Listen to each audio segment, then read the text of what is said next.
Have you ever heard something strange coming out of a child's mouth? Sometimes out of the blue they say things that at first might not make any sense at all. But when we analyze the context, those words become scary. What do you think? We've made a selection of real-life cases in which this innocent cherry tree said things in situations which made parents and witnesses consider the possibility of reincarnation or something even more sinister.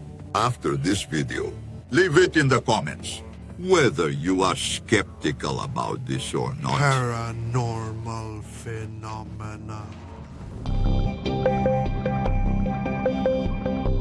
It's in the middle. That Wisconsin thing. A family lives in the United States who had a very peculiar story with his son Jamie. When he was just a little boy among them, 3 and 5 years old, he was the second child of Susan and John.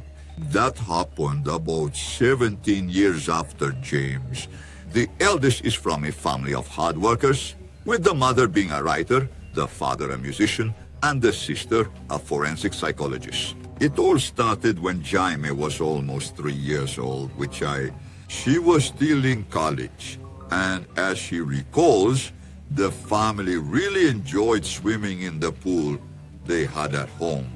Is that right? Many times they tried to take the boy, but he always refused to enter, even in the arms of his sister or parents. According to Susan, when she somewhat forced the boy to go in, he would thrash and scream so much that it was even worrying. Maybe it was normal for him not to like the pool after all. Not every child knows or likes to swim. That's no problem so far. However, soon they would discover that water was a key element in everyone's life. When did he start to express his words better? At the age of 3. Jimmy occasionally used a slightly thicker accent. According to his sister Tia, who said this in an interview, it was a clearly British accent, but then it quickly returned to normal. This happened several other times, and in situations where, later on, the family managed to relax a bit. Relationship. Moreover, Jimmy started using unusual terminologies for everyday life. For example, when he wanted to say left or right, he would say good side and this side. Now, castles are used by sailors, referring to the left and right sides of the ship, respectively. Between the ages of 4 and 5, Jamie started experiencing nightmares of them, which became increasingly serious to the point that the boy needed to sleep with his parents. Sometimes Either you were fighting in bed or you simply got up screaming. He ran through the house as if he was in agony over something. The family didn't know what to do anymore. There was one night when they had to go out and Jamie stayed with a babysitter. When they returned, they found out he had watched part of the movie Titanic because they seemed like a good thing at first. He became completely obsessed with the ocean liner that sank long ago in the North Atlantic. Well, after that hit, I'll tell you more about that story. Aside. Happy day. That Goodbye. day from that Goodbye. day, everything for the boy revolved around the Titanic. However, despite the romantic theme shown in the movie, Jimmy always referred to the victims, especially troubled by. The boiler operators were the first to die.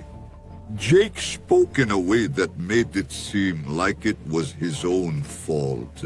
Suddenly, he began drawing many images of the ship in various situations and with details that left his parents astonished. First, because they didn't know, until then, the gift their son had for drawing.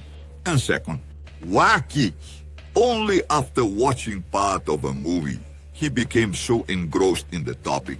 The drawings seemed like they were made by adults, given how detailed they were. Even the ship's windows were properly outlined on each of the ship's levels. Look, Mom, there are 100 windows. You know there are windows in the sky, Mommy. Susan didn't understand that sentence, but counted more than 100 little windows in the ship's drawing. In 2 weeks, James had created over 50 illustrations of the Titanic. Then out of nowhere, he started telling his parents and sister how the accident had happened, and that it should not have happened. He even told his father, John, that one of the biggest mistakes in the construction of the Titanic, it was the iron bone in place of steel. When he talked about the moment of collision with the iceberg, he began to cry and sob. How could a 5-year-old boy be talking about all that? The family became even more worried because Jamie's obsession had gone too far, and it no longer seemed to be just a superficial connection with the tragic history of the ship. Rather, something more serious. The family also sought to learn more about the Titanic and its story. With that, they saw the only way to help Jamie was by getting into the game with him. Turkey up to a game in Sydney room with the title Titanic, where the player must perform tasks to prevent the ship from sinking. To everyone's surprise, Jamie seemed to know all the ways to avoid the tragedy from the first time he played. What did people think? A hit? Could this be a spiritual connection? Teal, the sister, has always been very skeptical. Regarding these matters. But it helped Mom investigate further, while also studying the topic more. Jamie's behavior reached a point where the family truly believed Jamie was having past life memories, and she would have ended up in that fateful shipwreck here. So if that was true, Tiger he was going to be.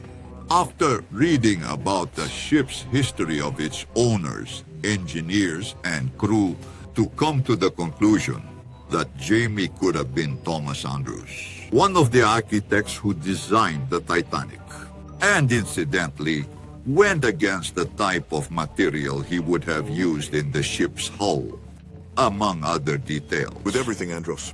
Don't What run have away. I done, right? The Titanic wasn't the only ship featured by him, but it was the last, as well as his last journey. It was he who, according to reports, gave up his spot for someone else on the lifeboat. Preferred to stay A ship that will sink. The family found out about a traveling exhibit in Chicago, precisely about the Titanic, and thought it might be good. Took the boy, so they did. At first, as Teal said, they thought that had been the worst decision of their lives. During the visit, Jimmy paid his full attention to every room. In everything they saw, he touched, spoke something, shared what seemed to be the moment experienced on the ship. It was as if he was time traveling and remembering that night. After that, the boy's memories continued, and he recounted even more details about everything. A few nights later, while they were already sleeping, a very loud noise, like 4 bangs on the wall, came from Jake's room. Everyone ran over. He was on all fours on the bed, looking down, about to have convulsions. Susan didn't know what to do, and before she could try anything, Jamie just shouted, She's falling! "Silence." It's like everything they've been living for 3 years just went quiet. It was as if the past Had left Jesus. As the days went by, Jimmy completely changed his behavior without even mentioning the Titanic.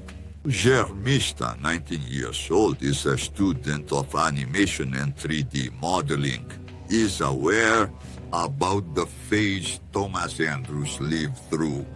But don't be sad about it. He even says that in the architect's place, he would have done the same thing, even if it was to save just one life. I'm at peace with it, Mr. Young, not even knowing what the little donkey of knowledge is. Laura, Elisa, everyone. Inseparable friends from college days until recently. Two. I never They leave. stopped talking nor seeing each other. The mayor was very calm. The house of the other. To make Not talking about lunch together. Or just to talk about the day.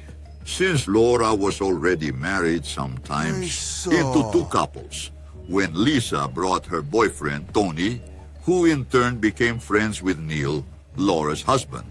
Liza was a fun, restless person. There was no bad weather with her. She liked making faces, puffing her cheeks with her hands while sticking her tongue out. Laura had a lot of fun with her friends' pranks. When Laura announced she was 4 weeks pregnant, the two of them went out alone and had fun until dawn. An unforgettable night for Laura, since that was the last one. Well, you little rascals, I'm waiting for you with bated breath. 3 days after leaving, Lisa and Tony went on vacation. And the destination would be the Grand Canyon in Colorado, where, when I camped, it was typical for the couple to engage in this kind of activity. When their work gave them some time, they would take Tony's van and head into the wild. Native problem, Laura said, a friend sleepily. So much so, that trip wouldn't be the dream one. But yes, end of story. On their way back to San Jose, California, where they lived, they had accidents on Highway 140 East when they passed near the city of Neurons. According to witnesses, Tony might have lost control of the car after being cut off by a truck that crashed directly into one of a deer's columns, which intersects I-40, still within the urban stretch of Little. Both died instantly upon impact. I don't know. What is that What's thing wrong you with have written? Oh, slap. It's This nitpicking. devil of a friend, brother. Mom, also because she didn't have the chance to ask her to be godmother to the child she was expecting. Actually, it was a daughter, Julia, who was born in the same month as Lisa's birthday. Just one day apart, November 12th, Laura named her daughter Julia, as it was the name Lisa always said she would give her daughter, if she had one. In your honor, my dear sister, said Laura, on the day she named her daughter. Time went by. Julia grew up and the couple gave, and Laura, happier and happier. Everything went so well. They could hardly believe it themselves. Neil had landed a new position, a job, a much better salary, and even the couple had moved to a beautiful house in San Diego, bought by them one day. Laura played with Daughter, who was already 3.5 years old, in the backyard of her house. She looked at her daughter, who was about 6 feet ahead, sitting near some flowers. Suddenly, the girl started laughing and laughing and laughing a lot. She laughed out loud to nothing. What's wrong, my daughter? Laura asked a bit awkwardly. Julia looked at her mother, laughing hard, and said, It's the auntie. Aunt Lisa is making faces and playing with me. Laura, was there a reaction? Even I felt a shiver run through your body. A mixture of surprise, happiness, and what a scare. Laura didn't remember talking about Lisa Julia. In fact, she never mentioned her friend's name to her daughter, nor about the best friendship she ever had in her life. Had Julia just made up the name, or was it her friend telling Laura that everything was okay through her daughter? They say children have a sixth sense, very sharp. Thank you. Maybe that was Julia's case. What do you think? Moving on to another couple, Helena and David. They had only one daughter. 4.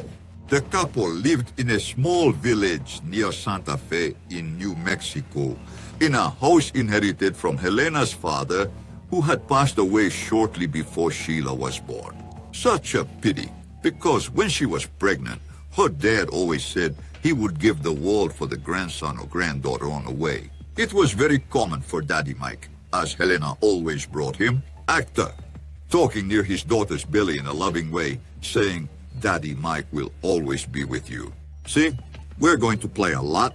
Helena felt really good about it, just like David, who really liked his dream. She always remembered her father fondly. Time passed by. Is it going to be early? It's a certain morning. Oh, she ran to her mom's bed laughing and saying she was running away. But how so? Running away from whom, daughter? He was going to ask about Helena. Sheila looked at her mother with that mischievous child's grin and said, Daddy Mike was pinching my toes. At this moment, Helena almost had a bath. Right then she called David, who was already at work, and asked her husband if he had ever told Sheila any stories about his dad. He replied no. He was almost voiceless, she said to her husband. She just talked to Daddy Mike, and I also never mentioned his nickname to her. What else? She said he pinched her fingers just like he did with mine. And with my brother too when we were younger. Your opinion? Children are more sensitive than adults. A child's innocence can be an open door to having that kind of communication. Do you know of a similar case to the one you just saw? Tell me about it here in the comments. A big hug. See you next time. Bye.